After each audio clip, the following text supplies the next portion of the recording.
नमस्कार, capital talk में आपका स्वागत है। मैं हूं स्वतंत्र जैन। बात कर रहे हैं बजट की। 2022 का बजट आ चुका है और बजट में कैपेक्स को बढ़ाया गया है 7.5 लाख करोड़ के, लेकिन ओवरऑल जो बजट एलोकेशन हुआ जिसको बजट राशि बोलते हैं वो 39 लाख करोड़ की हो चुकी है। और सरकार का राजस्व बता रहे हैं कि लगभग 23 लाख करोड़ का होगा। तो 16 लाख का सरकार को इंतजाम करना है। सबसे बड़ी महत्वपूर्ण बात यही है कि बोरिंग बड़ी मात्रा में होगी। और दूसरी बड़ी बात यह है कि बजट में कुछ भी नेगेटिव, ऐसा कह रहे हैं लोग कि नेगेटिव कुछ भी नहीं है। यही पॉजिटिव है कि कुछ नेगेटिव नहीं है। यानी बजट को समझने के पैरामीटर ही बदलते जा रहे हैं। अब बजट में लोग ये ढूंढते हैं कि हमें कोई नुकसान तो नहीं हो रहा है, फायदा हुआ या नहीं। वो तो बजट जब इम्प्लीमेंट होगा तब समझ में आता है। हम इसी पे बात करने जा रहे हैं कि बजट में आखिर क्या क्या मिला। काफी नौकरियों के वादे किए गए हैं। अनाज को लेकर मोटा अनाज घोषित किया गया 2023 को। काफी कुछ जो है ना आपके डिजिटल करेंसी को लेकर और क्रिप्टो करेंसी को लेकर भी काफी बातें हो रही हैं। हम सब चीजों पर चर्चा करेंगे। हमारे साथ इस चर्चा में है संजय झमर जी, राजस्थान के जाने माने कॉर्पोरेट लॉयर और अर्थशास्त्री हमारे साथ हैं। अमन अग्रवाल जी, इंडियन इंस्टीट्यूट ऑफ फाइनेंस के निदेशक हैं और आप प्रोफेसर हैं। क्रिप्टो करेंसी पे आपने काफी काम किया है। हमारे साथ हैं बाबूलाल गुप्ता जी, राजस्थान खाद्य पदार्थ संघ के अध्यक्ष। पूरे प्रदेश में ही नहीं, पूरे देश में खाद्य पदार्थों की एक अथॉरिटी है आप। हमारे साथ है मुकेश जैन जी, शेयर मार्केट के बड़े एक्सपर्ट। आप सभी लोगों का बहुत बहुत स्वागत है। सबसे पहले मुकेश जी, शेयर मार्केट ने तो संकेत दे दिए, बहुत अच्छा रहा, बाहर आ गई, लेकिन बीच में डूब गया था। मैं ये जानना चाहता हूं कि सबसे पहले चढ़ा, फिर डूब गया 200 तक, 180 के नीचे 180 के आसपास आ गया, गिर गया। मतलब जो बढ़त थी वो काफी कम हो गई और फिर चढ़ गया। ये शेयर बाजार इतना कंफ्यूजन क्यों हो रहा है सर? तो बजट के प्रोविजन समझने से पहले बाजार में इतना गड़बड़ आ गई। वैसे इस बजट के बारे में बताऊं, ये बजट नए भारत के निर्माण के लिए बहुत बढ़िया है। इसमें एग्रीकल्चर से लेकर टेक्नोलॉजी तक हर वर्ग पे विशेष पे ध्यान दिया गया है और विशेषकर डिजिटल इकोनॉमी की तरफ इसमें फोकस किया गया है। बजट में कोई भी नकारात्मक बात नहीं है। बकार इसीलिए बजट पॉजिटिव है कि इसमें किसी से कुछ लिया नहीं है बजट में। और सरकार ने कई तरह की घोषणाएं की, रोजगार को बढ़ावा दिया है और क्या नाम है, इनकम टैक्स वगैरह की कोई किसी तरह की छूट वापस नहीं ली है। इसमें एलआईसी का आईपीओ जल्दी आ जाएगा। शेयर बाजार के पॉइंट ऑफ व्यू से बता रहा हूँ मैं आपको, एलआईसी का आईपीओ जल्दी मार्च तक एलआईसी का आईपीओ आ जाएगा।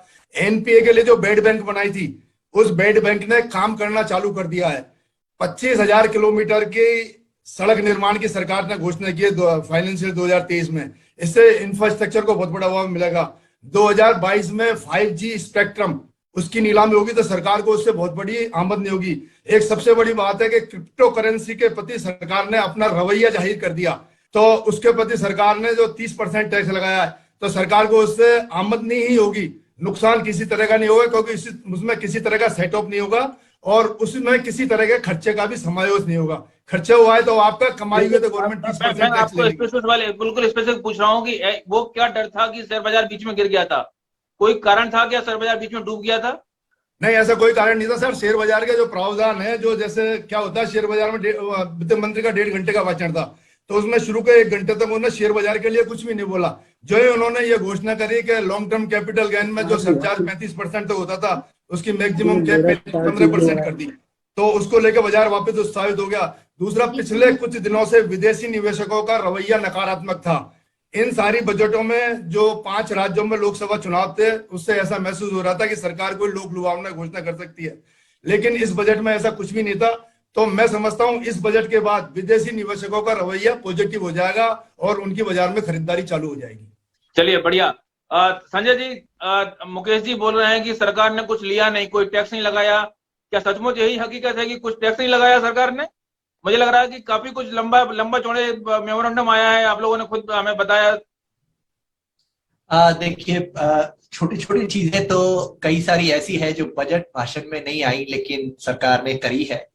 और सबसे पहली चीज तो मैं बताना चाहूंगा कि एक आप लोग सब वीआरएस के बारे में जानते होंगे, वॉलंटरी डिस्क्लोजर स्कीम के वीडीआईएस। आपने वीडीआईएस के बारे में सुना होगा, पहले बहुत सारी तरह की वीडीआईएस आई, वॉलंटरी डिस्क्लोजर स्कीम। अब ये एक परमानेंट वीडीआईएस लेके आ गए कि किसी को कोई इनकम डिस्क्लोज करनी है तो वो अपनी रिटर्न वाला साल निकलने के 2 साल के अंदर अंदर डिस्क्लोज कर सकता है। रिटर्न भर दी है तो भी बदल के डिस्क्लोज कर सकता है, नहीं भरी है तो भी कर सकता है। और वो डिस्क्लोज करता है तो उसको जो नॉर्मल टैक्स और ब्याज लगता है वो तो लगेगा ही, 1 साल के अंदर उसने डिस्क्लोजर कर दिया है तो उसका टैक्स और ब्याज का 25% एक्स्ट्रा देना पड़ेगा, और वो अपनी जो भी उसका 2 नंबर की इनकम है, जिसकी अनडिस्क्लोज इनकम है, वो डिस्क्लोज कर सकता है।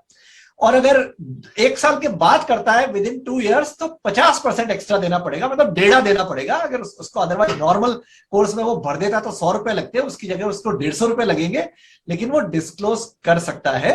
कुछ लोग डिस्क्लोज नहीं कर सकते, जिसके छापा पड़ गया ऑलरेडी, डिपार्टमेंट ने स्क्रूटनी असेसमेंट चालू कर दिया, सर्वे हो गया, ये लोग डिस्क्लोज नहीं कर सकते। जो वॉलंटरी सामने आना चाहते हैं वो लोग डिस्क्लोज कर सकते हैं।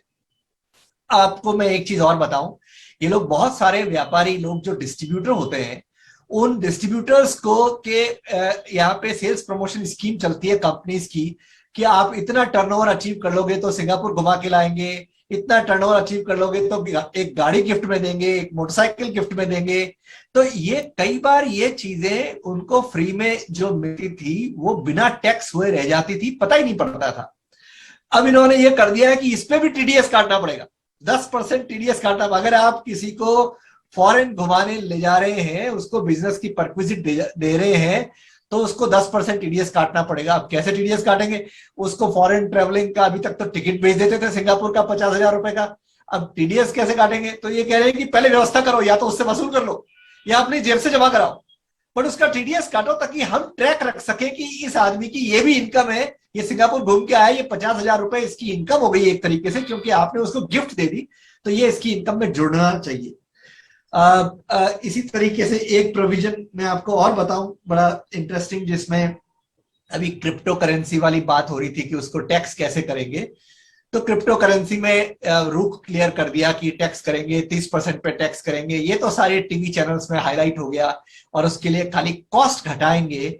आपने क्रिप्टो करेंसी के लिए कोई ऑफिस मेंटेन करा हुआ है, कुछ और भी खर्चा कराया, वो कुछ नहीं घटाएंगे, खरीदने का खर्चा घटाएंगे, बेचा कितने में 30% आपको टैक्स देना पड़ेगा। सपोज आपको क्रिप्टो में घाटा हो गया, सपोज आपको एनएफटी में घाटा हो गया, तो ये घाटा कहीं भी अलाउ नहीं होगा। ये ना तो कैरी फॉरवर्ड होगा, ना किसी दूसरी इनकम के अगेंस्ट में सेट ऑफ होगा। नफा हो गया तो 30% टैक्स लेंगे, घाटा हो गया तो आप उसको भूल जाइए, जेब से भरिए। ये एक ध्यान में रखने की जरूरत है। और इसके साथ ही जैसे इमूवेबल प्रॉपर्टीज पर आपको मालूम है 50 लाख से ज्यादा की प्रॉपर्टी कोई आदमी खरीदे तो उस पर टीडीएस काटना पड़ता है 1%। और कई बार ये होता है कि आपने 60 लाख की प्रॉपर्टी खरीदी, बट उसकी डीएलसी रेट 75 लाख है, तो आपको अभी जो टीडीएस काटना पड़ता है वो तो 60 लाख भी काटना पड़ता है, क्योंकि आप पेमेंट 60 लाख ही कर रहे हैं। अब ये कह रहे हैं कि डीएलसी या आप जो कंसिडरेशन पेमेंट कर रहे हैं, उन दोनों में से जो ज्यादा है उस पर टीडीएस काटना है। तो इसका मतलब अब चाहे आप पेमेंट 60 लाख कर रहे हैं, लेकिन आपको टीडीएस 75 लाख पर काटना पड़ेगा। ऐसे प्रोविजंस आए हैं। उसी तरीके से अभी एक बहुत अच्छी बात यह है कि अभी बहुत रिसेंटली, आप लोग तो बिजनेस न्यूज को कवर करते हैं, रीअसेसमेंट या 148 के नोटिसेस बहुत सारे हाईकोर्ट ने क्वेश करे। अभी राजस्थान हाईकोर्ट ने भी अभी थोड़े से दिन पहले ही क्वेश करा है।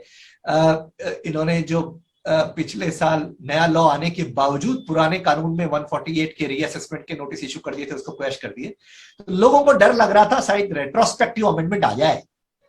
उसके लिए कोई रेट्रोस्पेक्टिव अमेंडमेंट नहीं आया है, लेकिन हाँ, उन लोगों के लिए जो कि जिनकी की अनडिस्क्लोज्ड इनकम 50 लाख से ज्यादा है और अभी 10 साल खत्म नहीं हुए हैं, उन लोगों के लिए जरूर 148 में एक इन्होंने अमेंडमेंट करके प्रोवाइड कर दिया है कि अब उनका केस खोला जा सकता है। अगर उनकी छुपाई हुई आय 50 लाख से ज्यादा है तो उनका नोटिस पहले गलत भी दे दिया था, हाईकोर्ट ने खत्म भी कर दिया, तो नए कानून में नया नोटिस देके फिर से असेसमेंट चालू कर सकते हैं, अगर टाइम लिमिट 10 साल की अवेलेबल है तो, और पुराने कानून में भी अगर टाइम लिमिट खत्म नहीं हुई तो।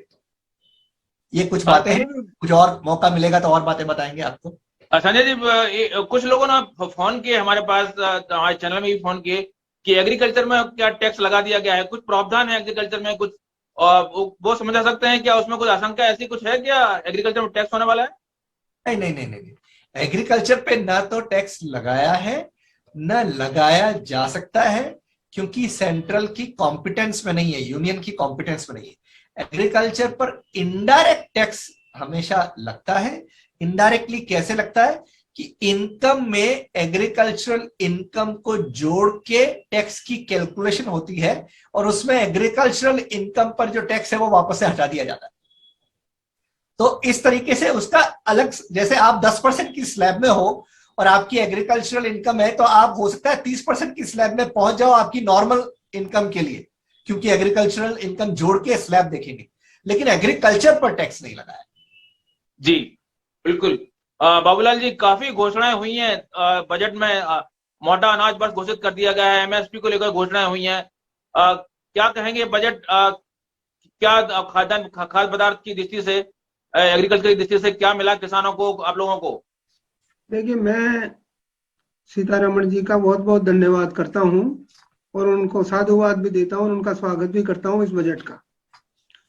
देखिए, हम बराबर ये मांग करते आ रहे थे कि आपको भारत को अगर तेलों में आत्मनिर्भर बनाना है तो आप तेल तिलहन पर ध्यान दीजिए, योजनाएं बनाइए। तो इस बजट में उन्होंने प्रावधान कर दिया और तेल तिलहन की पैदावार के लिए उन्होंने प्रोत्साहन के लिए बजट में जगह रखी है। दूसरी बात, जो भी आप कह रहे थे कि मोटे अनाज, ये भारत एक ऐसी है जहां पर ज्वार, मक्का, बाजरा, ये एक ऐसे खाद्यान्न है जो बहुत ही प्रोटीन युक्त है और मतलब क्या नहीं है इनमें, और इनको एक तरह से ऐसे कर रखा था कि जैसे कोई अखाद्य हो, इस परिभाषा में ला रखा था। तो मैं धन्यवाद करता हूं कि उसके लिए उन्होंने 2023 को ये मोटा अनाज वर्ष ही घोषित कर दिया। इससे बड़ी और क्या बात हो सकती है कि यानी भारत के लिए मोटा अनाज एक तरह से अपना अनाज, यूं कह सकते हैं कि अपना अनाज। गेहूं तो हम लेके आए हैं बाहर से, गेहूं का सीड भी बाहर से लेके आए, और इसी प्रकार इन्होंने फल सब्जी के लिए किया है। फल सब्जी के लिए एक योजना बना दी पूरी, और उसमें ये कहा है कि किसान से लेकर के ट्रेडर तक उसमें लाभान्वित होगा। इस तरह के प्रावधान उसने किए हैं, तो ये भी एक प्रशंसा की बात है। तीसरी बात उन्होंने की है कि जो प्रोसेसिंग यूनिट्स हैं उनको भी 6000 करोड़ का प्रावधान दे दिया कि भाई 5 साल में ये 6000 करोड़ रुपए के माध्यम से हम जो एमएसएमईज हैं प्रोसेसिंग यूनिट में उनको लाभान्वित भी देंगे। इस प्रकार कुल मिलाकर के ये कहा जा सकता है कि आज का जो बजट कृषि के लिए और कृषि विपणन के लिए बहुत ही उत्साहजनक है। लेकिन बाबूजी, जो ऑर्गेनिक जो खेती है उस पर काफी जोर दिया गया है, इसमें आप कितनी संभावनाएं देखते हैं भारत में? क्या ये एक गेम चेंजर हो सकता है भारत के लिए? देखिए, ऐसा है कि इसको टाइम लगेगा। अभी ऑर्गेनिक खेती को मेरे ख्याल से 10 साल हो गए, और 10 साल में तो अभी कहीं इसके धरातल पे कुछ उतर नहीं पाया है। यद्यपि डिमांड फॉरेन की अगर करते हैं तो बहुत जबरदस्त डिमांड है। अगर यूएस की बात कर लें तो इससे हमारे यहाँ पैदा हुए जो ऑर्गेनिक खाद्य पदार्थ हैं उनकी बहुत बड़ी डिमांड है, और धीरे धीरे भारत के लोग भी अपने स्वास्थ्य के प्रति जैसे जैसे जागृत होते जा रहे हैं, ऑर्गेनिक के लिए आगे बढ़ रहे हैं। तो इसमें जो प्रावधान किया गया है वो भी स्वागत योग्य है। जी अमन जी, सरकार ने इंतजाम किया है खूब जबरदस्त बोरिंग का, इसी वजह से क्या बाजार उछला है, और जो डिजिटल करेंसी है अब तो बैन तो हुई नहीं, लीगल हो गई है, तो ये मान लिया जाए कि अब तो खूब फलेगी फूलेगी, टैक्स चुकाइए, खूब कमाइए। जब हम ग्रो कर रहे हैं, 9.2% लास्ट ईयर की ग्रोथ है, उसके बाद 8-8.5% कहा जा रहा है। मेरे विचार में हिंदुस्तान को के पास क्षमता है कि 10-11% ग्रो करे अगले साल, इस साल जो 2022 और 23 में है। अब ये है कि जो इन्होंने प्रोजेक्ट ले डाउन किए हैं उनको धरा पे उतारा जाए, और इस समय चरम है कि धरा पे उतर सकता है। लोगों में कॉन्फिडेंस आया हुआ है, वैक्सीन लगने की वजह से कॉन्फिडेंस। 157 करोड़ लोगों को वैक्सीन लगाया। विश्व की अंतरराष्ट्रीय एजेंसी, वर्ल्ड बैंक जहां मैं काम किया, यूएन, सब उसको सराह रहे हैं कि इतने बड़े देश में इतने डिफिकल्ट चीज को लगा कर पाए हैं सरकार। 60 करोड़ लोग करीबन डबल डोज लग चुकी है। मेरे विचार में इसको और बढ़ाएंगे तो सरकार में और लोगों में कॉन्फिडेंस आएगा, और उससे प्रगतिशील जो हमारी बढ़ रही है देखने को मिलेगी। एक जो आंकड़ा उन्होंने बजट में प्रिंट नहीं किया पर प्रस्तुत किया वो था जीएसटी कलेक्शन का, जो उन्होंने कहा करीबन 1.46 लाख करोड़ पिछले महीने जनवरी के अंदर जो अभी खत्म हुआ है उसमें हुई है।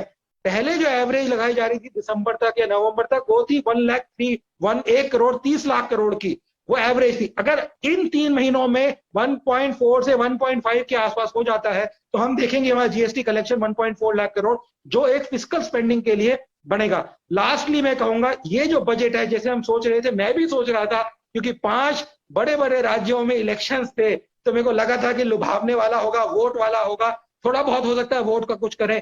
पहली बार देखने को मिला ऐसी जंक्चर में जहां बड़े बड़ी स्टेट में 5 दिन 6 दिन के अंदर वोट होने जा रहे हैं, फिर भी ये इकोनॉमिक बजट प्रेजेंट किया है, दशा दिखाते हुए प्रेजेंट किया है, आगे की बढ़ोतरी दिखाते हुए प्रेजेंट किया है, और एक इम्पेटस देने वाला बजट प्रेजेंट किया है। मेरे विचार में ये सराहनीय है। एक दो चीजें हैं जो मैं जरूर कहना चाहूंगा कि रह गई हैं, वो ये है कि थोड़ा सा एम्प्लॉयमेंट के ऊपर फोकस रहना चाहिए था, चाहे इन्वेस्टर बेस्ड स्कीम्स या employment based schemes, tax reforms या रिलीफ दिए जाते ताकि एम्प्लॉयमेंट को थोड़ा बूस्ट मिलता, यूथ को थोड़ा कॉन्फिडेंस मिलता। बिकॉज कोई चीज डायरेक्ट नहीं कही गई इस बजट में, हर चीज घुमा के कही गई है जो एक आम आदमी को नहीं समझ आ सकती है।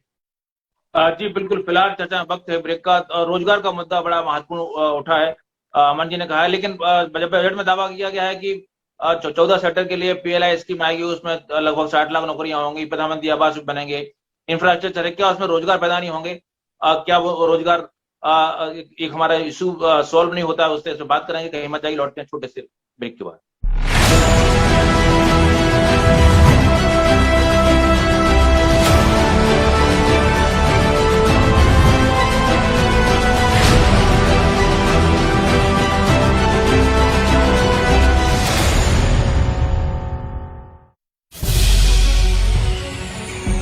सात संभाग, 33 जिले, 7 करोड़ से ज्यादा आबादी।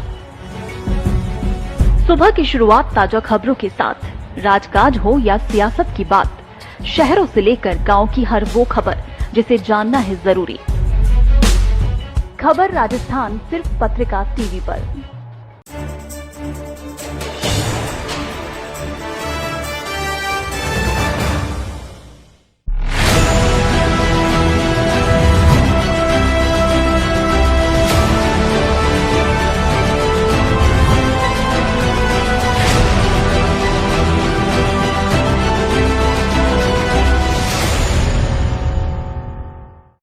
ब्रेक के बाद आपका स्वागत है। संजय जी, PLI स्कीम सरकार ने घोषणा की है, जो क्रेडिट गारंटी लाइन स्कीम थी वो भी बढ़ाई गई है, प्रधानमंत्री आवास योजना की घोषणा है, कैपेक्स बढ़ाया गया है, तो ये क्या रोजगार के लिए नहीं होंगे? इससे रोजगार नहीं बढ़ेंगे? देखिए, इनडायरेक्टली तो इन सभी का लेना देना रोजगार से है। सबसे पहले तो मैन्युफैक्चरिंग से है, और लास्ट ईयर में भी जब ये योजनाएं चालू हुई और मैन्युफैक्चरिंग सेक्टर को बूस्ट मिला तो उससे रोजगार बढ़ा। इतना नहीं बढ़ा, लेकिन कोविड का पीरियड था, लेकिन ये योजनाएं अब चालू रहती है, PLI जैसी स्कीम अब चालू रहती है, तो इनसे रोजगार जरूर बढ़ेगा, क्योंकि लोग बहुत ज्यादा प्रोडक्टिविटी की तरफ और एक्सपांशन की तरफ ध्यान देंगे। और मैं आपको बताऊं, ये जो मेक इन इंडिया वाला इन्होंने इनकम टैक्स में भी एक प्रोविजन ला रखा था कि 15% ही टैक्स लगाएंगे अगर आप कंपनी बनाएं, 2023 तक कंपनी बना लें और मैन्युफैक्चरिंग चालू करेंगे तो कम टैक्स लगाएंगे। उसका भी इन्होंने 1 साल बढ़ाया है, ये मानते हुए कि अब कोविड वाले पीरियड में लोगों के 2 साल खराब हो गए, तो उनको एक्स्ट्रा टाइम लगना चाहिए, देना चाहिए इंडस्ट्री लगाने के लिए। तो इन्होंने एक्स्ट्रा टाइम दिया है जिसमें कि मैन्युफैक्चरिंग इंडस्ट्री लगा सके, और इस 15% टैक्स दुनिया में कहीं नहीं है मैन्युफैक्चरिंग पर। तो मुझे लगता है कि बहुत बड़े फैक्ट्रीज, अब ये कोविड का पीरियड निकल गया है, लोग एक्सपांशंस लाएंगे, फैक्ट्रीज लगाएंगे, प्रोडक्शन सेटअप होगा और एम्प्लॉयमेंट बढ़ेगा। कोविड की बात चल रही है तो मैं इनकम टैक्स का एक प्रोविजन जो ये कोविड के लिए छोटा सा लाए हैं वो मैं बता दूं कि कोविड से संबंधित आपको अपने एम्प्लॉयर से, किसी एम्प्लॉय को कुछ भी मिला इलाज के लिए, उसको टैक्स से माफ कर दिया गया है। एम्प्लॉय की डेथ हो गई, उसके लिए एम्प्लॉयर से कुछ मिला तो उसको भी पूरी टैक्स से छूट दे दी गई है। और किसी और से मिला, एम्प्लॉयर से नहीं मिला लेकिन किसी समाज सेवी संस्था ने, गवर्नमेंट ने, किसी और ने कोई भुगतान किया, तो इलाज के लिए जो दिया वो तो पूरा टैक्स से छूट है। लेकिन किसी और ने अगर डेथ पर कुछ दिया तो उसमें 10 लाख रुपए तक का टैक्स से छूट दी है। तो ये देखिए, डिजिटल एक चीज है जहां इस बजट का फोकस है, कैपिटल एक्सपेंडिचर दूसरी चीज है जहां इस बजट का फोकस है।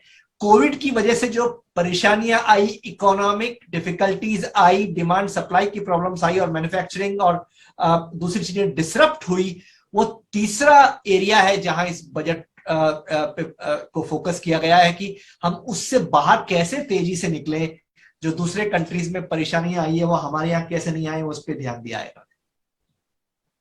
संजय जी, ओवरऑल अगर आप इस बजट को देखें तो क्या ये लोक लभावन बजट है या ग्रोथ ओरिएंटेड बजट है या मिक्स है या फिर मैं ये कहूंगा कि ये जो इन्होंने फाइनेंस मिनिस्टर ने एक बात भी कही है और मुझे भी ऐसा ही लगता है कि ये भारत के आजादी को, ये अमृत महोत्सव जिसको कह रहे हैं, ये अगले 25 साल इतने इंपॉर्टेंट है इंडिया के लिए, उसके शुरुआत की आधारशिला रखने वाला बजट है। इन्होंने इस बजट से एक डायरेक्शन दिया है कि हमारे, चाहे वो फिस्कल पॉलिसी हो, चाहे वो टैक्स पॉलिसी हो, चाहे वो मॉनेटरी पॉलिसी हो, हम फालतू टिंकरिंग विद नहीं करेंगे उसको।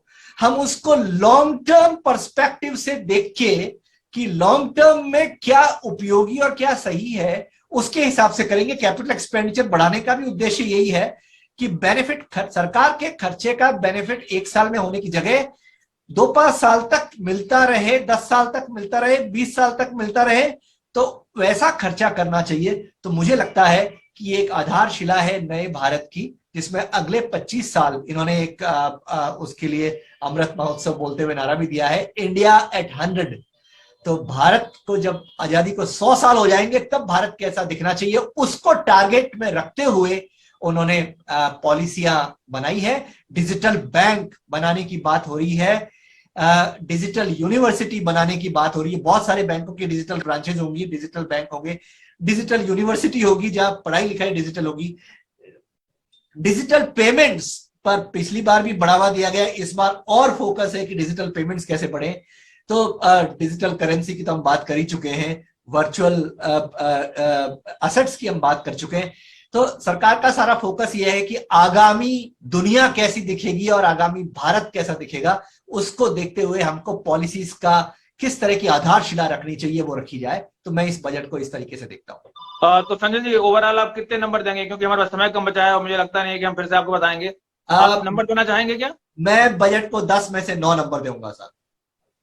बजट 10 मतलब जो है ना डिस्टिंक्शन के साथ ही हो गया बजट निर्मला सीतारमण जी।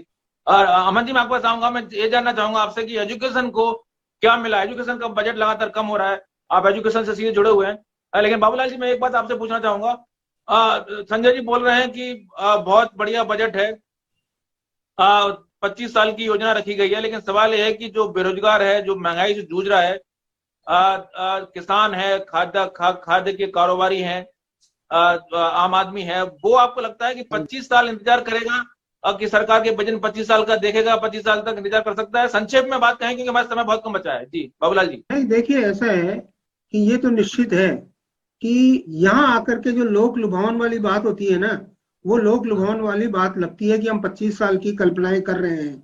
अरे वर्तमान में कुछ उतरते नहीं हो आप। एक मोटा मोटी ये देखिए कि 2-3 ऐसे सेक्टर हैं जो एम्प्लॉयमेंट देते हैं, चाहे वो कृषि समझ लो, चाहे वो एग्री ट्रेड समझ लो, और चाहे वो MSME समझ लो। ये तीनों ऐसे जगह हैं जहां बहुत बड़ा एम्प्लॉयमेंट मिलता है।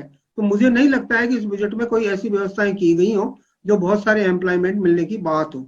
दूसरी बात, मैं आपको ये निवेदन करता हूँ कि अगर मान लीजिए बात ये करते हैं कि 25 साल तक के लिए ऐसा होगा, ये होगा, तो अभी का जो व्यापारी है जो कोरोना से पिटा है, उसके लिए कोई बहुत ज्यादा सुरक्षा प्रदान नहीं की गई है।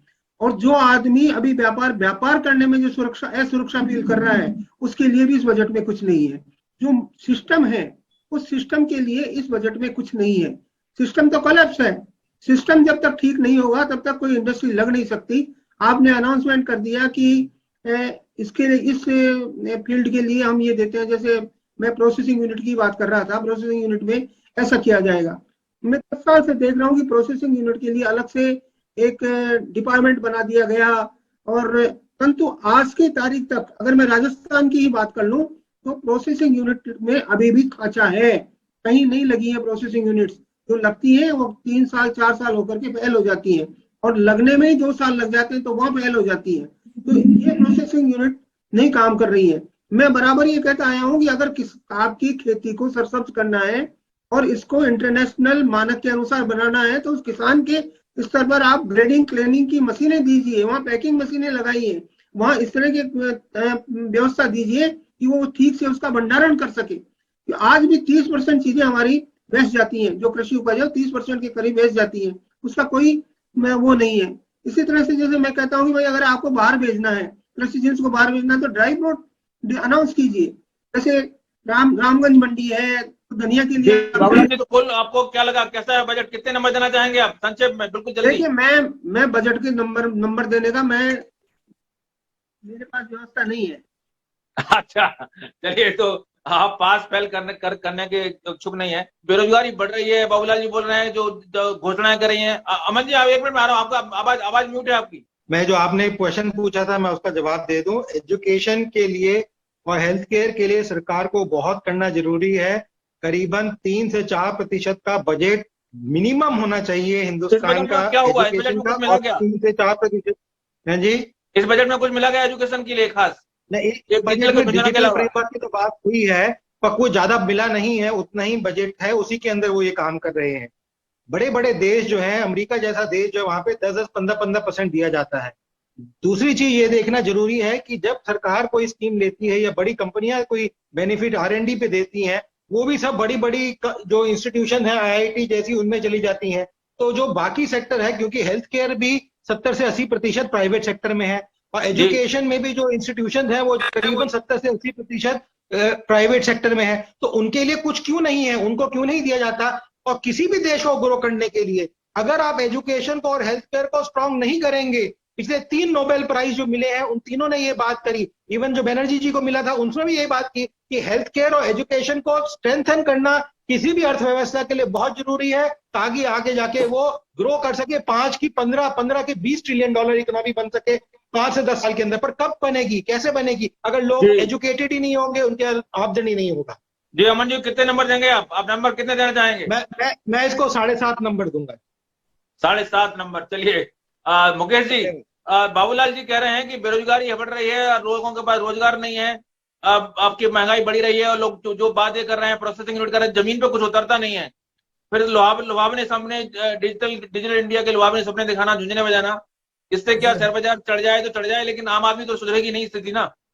सर, बजट में रोजगार प्रदान करने के बहुत सारे अवसर दिए हैं, जैसे आत्मनिर्भर भारत के लिए 16,000 रोजगार के मौके दिए हैं, मेक इन इंडिया के लिए गति शक्ति मास्टर प्लान के जरिए इंफ्रा को बढ़ावा दिया है, मेक इन इंडिया के लिए 60 लाख रोजगार के मौके दिए गए हैं, और जो सरकार की जितनी भी घोषणाएं, चाहे इंफ्रास्ट्रक्चर के लिए हो या डिजिटल, उसके लिए सबसे कहीं ना कहीं रोजगार के अवसर प्रदान होंगे। तो ये कहना गलत है कि सरकार रोजगार के अवसर नहीं दे रही है। तो सर आपकी नजर में कितने नंबर होंगे बजट में? चूंकि शेयर बाजार ने बजट को थम्सअप दिया है और इसलिए मैं बजट को 10 में से 10 नंबर देना चाहूंगा, और चूंकि बजट के प्रति विदेशी निवेशकों का रवैया अब बदल जाएगा, तो बाजार में तेजी की पूरी संभावना आने वाले टाइम में, इसलिए बजट को पूरे नंबर से। जी बाबूलाल जी, संक्षेप में बिल्कुल बताएं, क्या करें आप?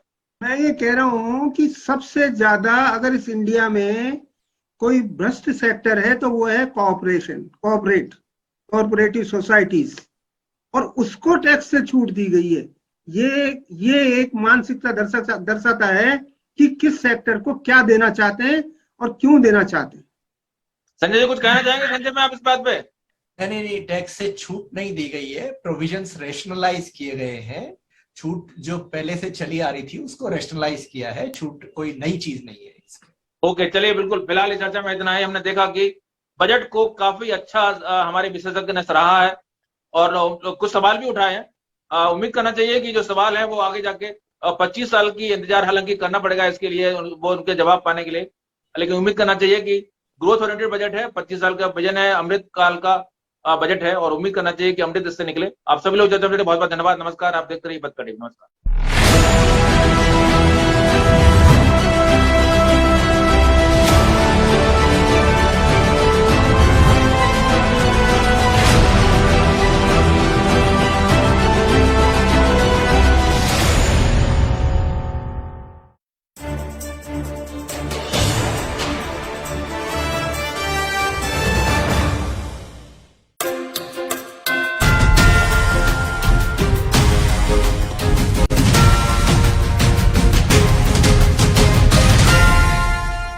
नमस्कार, पत्रिका प्राइम टाइम में आपका स्वागत है। मैं हूं अभिषेक। आज भारत का आम बजट संसद में प्रस्तुत हुआ। जैसी परंपरा है, भारत का जो वित्त मंत्री होता है तत्कालीन, आज निर्मला सीतारमण जी ने अपने कार्यकाल का चौथा बजट, आम बजट पेश किया। एक साल का आगामी जो फाइनेंशियल ईयर है उसके लिए एक लेखा जोखा होता है कि सरकार पैसा कहां खर्च करने जा रही है, कहां से पैसा लाएगी, ये सारा, कितना टैक्स लगेगा, कितना टैक्स नहीं लगेगा, क्या योजनाएं हैं, नीतियां हैं। बजट पेश हो गया, उसके बाद दिन भर बजट का विश्लेषण भी होता रहा। सब अपने अपने अनुसार बजट का विश्लेषण कर रहे हैं। पक्ष कह रहा है बहुत ही बेहतरीन है बजट, पक्ष कह रहा है जीरो है। अब सीधी सी बात है, हर कोई अपने हिसाब से बजट का आकलन कर रहा है। तो हम समझने की कोशिश करेंगे कि यह बजट, क्योंकि भारत के संदर्भ में निश्चित रूप से भारत का कठिन काल है, कोरोना टाइम में पूरी दुनिया का कठिन काल है अर्थव्यवस्था को लेकर, तो ये उम्मीद जताई जा रही थी क्योंकि भारत में बेरोजगारी है इस समय, महंगाई है, तो किस तरीके से सरकार इस आगामी वित्तीय वर्ष को समायोजित करती है। भारत में उद्योग धंधों के लिए भी सोचना है, भारत में गरीब आदमी के लिए भी सोचना है, भारत का जो युवा पढ़ा लिखा इस समय सड़क पर बिना काम के डोल रहा है उसके लिए भी सोचना है। तो हम समझने, और किसान के लिए भी, जैसे 2015-16 के बजट में कहा था सरकार ने कि 2022 में हम जो है आमदनी किसान की दुगनी करने की कोशिश करेंगे, या लक्ष्य था। आज कहीं कोई बोला भी नहीं कि आमदनी उसकी कितनी हुई है। तमाम सारी योजनाएं, नीतियां सरकार ने रखी हैं। तो इस चर्चा को हम शुरू करें और अपने मेहमानों से आपका परिचय कराएं। आइए आपको सुनवाते हैं भारत का आम आदमी, उसकी क्या प्रतिक्रिया रही आज इस आम बजट पर। जैसा कि आज हम बजट की बात कर रहे हैं, हमारा बजट आज निकला है और बजट से हमें बहुत बड़ी उम्मीदें थी कि हमारा बजट बहुत अच्छा आने वाला है, लेकिन कहीं ना कहीं निराशा हाथ लगी है। उसका कारण हमारे राजस्थान में चुनाव नहीं है, तो शायद महिलाओं को बजट से बड़ी ही उम्मीदें थी। कामकाजी हो या घर को संभालने वाली सभी महिलाओं के लिए महंगाई, शिक्षा, रोजगार और सुरक्षा 4 बड़े मुद्दे हैं। महिलाएं सरकार से बजट में बड़ी ही राहत की उम्मीद लगाए बैठी थी। आज हमारी वित्त मंत्री श्रीमती निर्मला सीतारमण जी ने जो बजट पेश किया है वह अत्यंत ही सराहनीय है। इसमें महिलाओं के लिए विशेष योजनाएं चालू की गई हैं, जिससे हमारी महिलाएं अत्यंत ही लाभान्वित हुई। वैसे तो इस बजट में गांव, गरीब और छोटे लोगों के लिए बहुत ही राहत वाली बात है, परंतु इसमें मध्यम वर्गीय को किसी प्रकार की कोई राहत नहीं दी है। बजट मुझे अच्छा लगा आज का, क्योंकि एक जो है मेन डिजिटल इंडिया पे ज़्यादा फोकस करा गया है, प्लस जो ड्रोन फैसिलिटीज़ अब जो आने वाली वो भी एक अच्छी चीज़ है। और बच्चों के लिए सबसे अच्छी चीज़ है, क्योंकि कोविड में सबसे ज़्यादा जो इफेक्ट हुआ था बच्चों के ऊपर हुआ था, तो बच्चों के एजुकेशन के ऊपर बहुत ज़्यादा वर्क करा जाएगा, उनकी एजुकेशन को अच्छा करा जाएगा। प्लस यूनिवर्सिटीज़ में भी ये लोग बोल रहे हैं कि हम लोग पूरा डिजिटलाइजेशन करेंगे, टीवीज़ वगैरह होंगे और स्मार्ट, मतलब पूरा एक स्मार्ट तरीके से आने वाले टाइम में एजुकेशन पर ध्यान दिया जाएगा। तो एज ए स्टूडेंट मुझे अच्छा लगा है, क्योंकि एजुकेशन फैक्टर के ऊपर काफ़ी चीज़ें कवर अप करी है। एग्रीकल्चर यूनिवर्सिटीज़ में भी और IIT JEE में भी बहुत सारे एडवांसमेंट करे जाएंगे। तो all over I am satisfied. आज का बजट बहुत ही निराशाजनक रहा। जो उम्मीद थी उसके बहुत ही ज़्यादा निराशाजनक। हम उम्मीद कर रहे थे कि शिक्षा में कुछ अच्छी चीज़ आएगी, रोजगार के अवसर आएंगे, किसानों की बात होगी, MSC के ऊपर बात होगी, महिलाओं के ऊपर बात होगी, डेवलपमेंट के ऊपर बात होगी, लेकिन बिल्कुल वही किस्सा पिटा बजट था, उसी को रिपीट कर दिया गया। लेकिन महिलाओं ने के नाते महिलाओं के लिए भी कुछ इस बजट में नहीं है। मुझे यही लगा कि जैसे अभी ऑनलाइन अपॉर्चुनिटीज़, बहुत डिजिटल इंडिया बन रहा है, डिजिटल करेंसी इन्होंने लॉन्च की है, हॉस्पिटैलिटी सेक्टर के लिए इन्होंने बहुत ज़्यादा फंड रेज किया है, जो कि बहुत अच्छी चीज़ है। और बहुत सारे विमेंस के लिए भी ये लोग चीज़ें ट्राई कर रहे हैं धीरे धीरे। हाँ, थोड़ी स्लो है प्रोग्रेस, बट लेकिन हाँ बहुत चीज़ें इन्होंने कवर करी है। ऑनलाइन एजुकेशन, यूथ के लिए job infrastructure facilities, job facilities, ये सब चीज़ें भी काफ़ी 60 लाख दिया है इन्होंने। तो ये सब चीज़ें हम जैसे यूथ स्टूडेंट्स के लिए बहुत अच्छी अपॉर्चुनिटी है। देखिए, बजट आशाओं के अनुरूप तो थोड़ा सा ढीला है, क्योंकि हमें ये थी कि सरकार सबसे ज़्यादा नौकरियों की घोषणा करेगी पिछले 3 सालों में, जहां कोरोना ने स्थिति